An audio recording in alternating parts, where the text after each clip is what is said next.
anu beneran. Baik teman-teman semua, kita hari ini kembali lagi ke podcast Kintil Room. Nah, hari ini kita bakalan ngomongin terkait tentang pasangan. Nah, bagaimana pengaruh pasangan ini sangat berperan penting terhadap partnernya. Jadi kita sudah lumrah ya orang berpacaran. Nah, tapi kan namanya berpacaran itu kan fluktuatif, kadang kita bayan, marahan dan lain-lain. Nah, itu gimana? Maksudnya kita berbicara terkait pengaruh lah pasangan itu kepada partnernya tersebut. Nah, di sini akan dimulai oleh Mas Falik, Mas Rafa, Mas Arta dan Mas Abil. Silakan Mas Arta, pendapatmu terkait tentang pasangan yang misalnya pasangan yang lebih posesif atau apa gitu bisa mempengaruhi sifat dari karakter para partnernya itu, menurut Mas gimana? Silakan. Pasti sih sebenarnya ya. Cuman kan dari pengalaman, dari sharing teman juga gitu ya. Kalau pasti ada sih beberapa sifat dari pasangan yang kebawa, entah dari ceweknya cowoknya lah ya. Kita nggak ngomongin soal ceweknya, nggak, kita bahas dua-duanya aja. Kita setarain gitu ya. Sebenarnya ada beberapa yang mungkin sifat kebawa sama kita. Kayak contohnya orang itu kan posesif, entah itu dari cowoknya, ceweknya. Otomatis pasangan tuh bakal berdampak juga.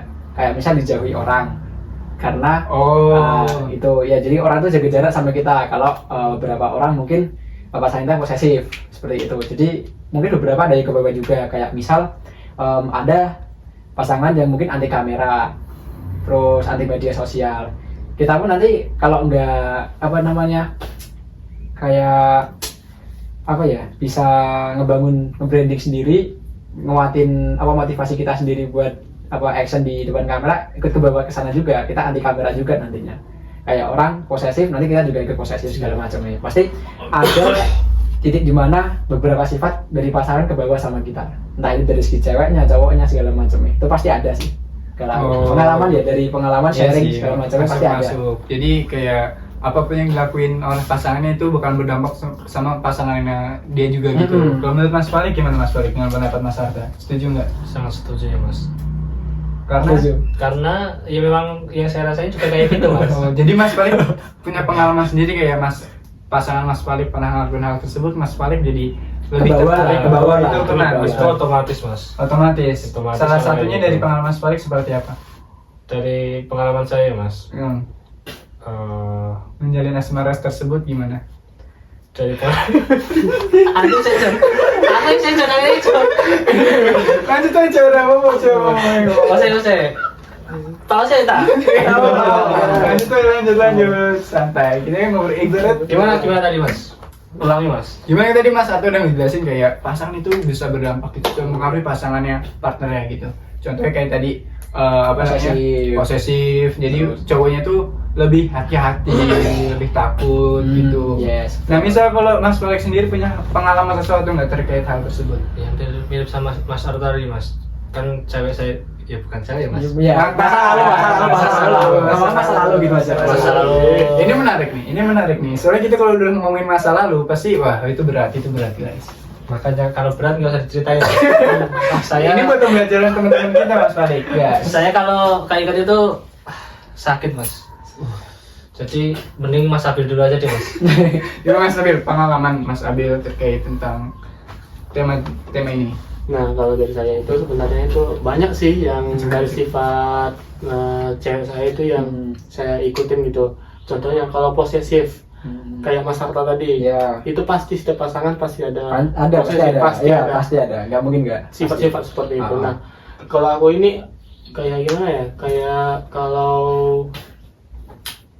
sesuatu yang berhubungan dengan lawan jenis itu kayak harus dibatasi, harus dijaga jaraknya. Nah, begitu. Nah, itu mungkin membawa sifat saya dari pasangan saya tersebut. Nah, kalau itu sih kalau dari saya. Tapi sebenarnya Mas Arta, maaf.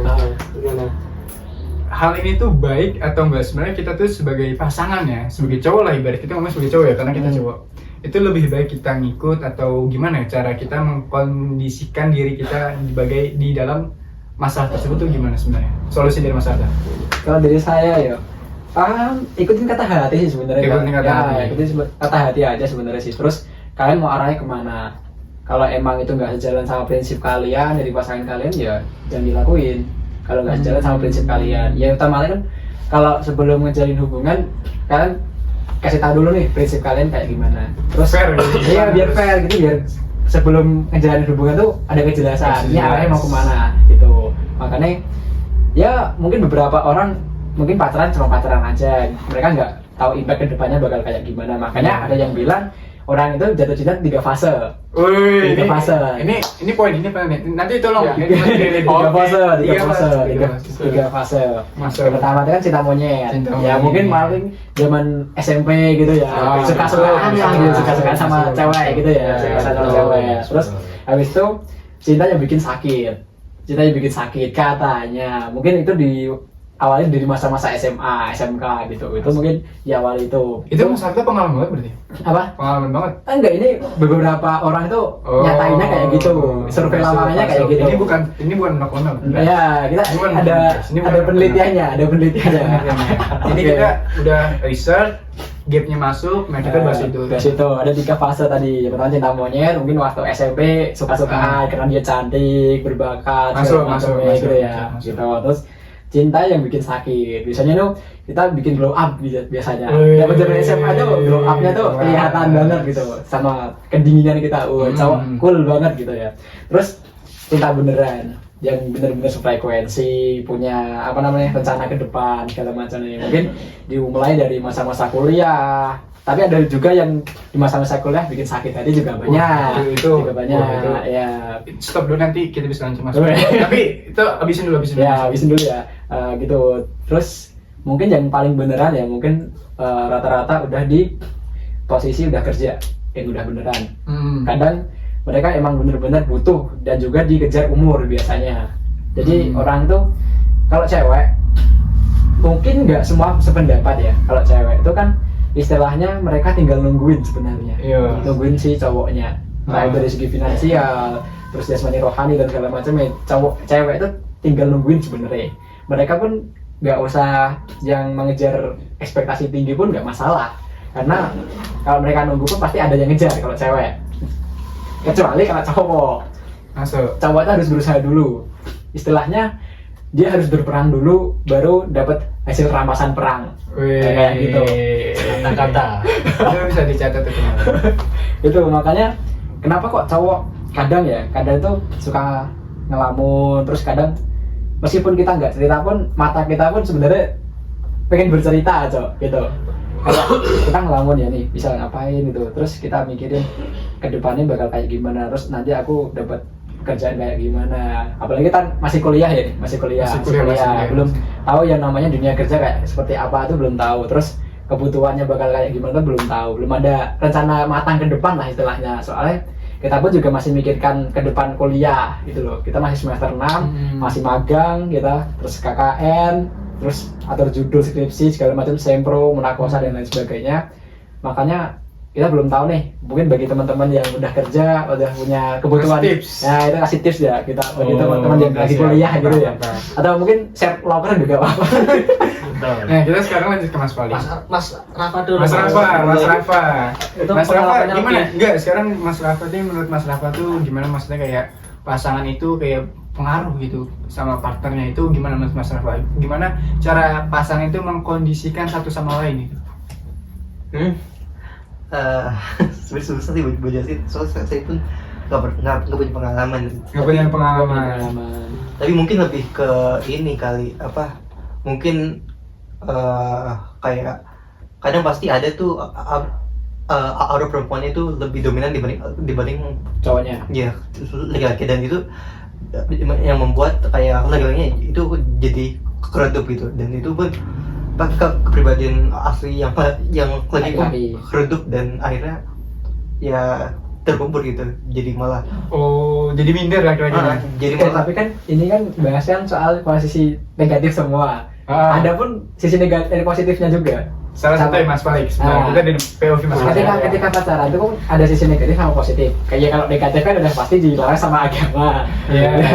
Dosa kan gitu kan. Cuman kan bagi teman-teman yang mungkin lagi di fase berjuang, terus lagi di fase buat apa namanya mencari apa jadi diri, gaya hidup dan lain sebagainya kan pasti ada sisi positifnya dong dalam tiap hubungan. Nah dari pengalaman Mas Farid deh, Mas Wali. sisi positif apa sih yang didapat ketika pacaran gitu? Kita kesampingkan sisi negatifnya dulu, kayak misal sakit hati dan kecewa segala macamnya kita singkirin dulu. Tapi Mas Farid coba ceritain Apalagi Mas Wali udah punya positifnya. pengalaman yang cukup lama selama 2 tahun, 3 tahun.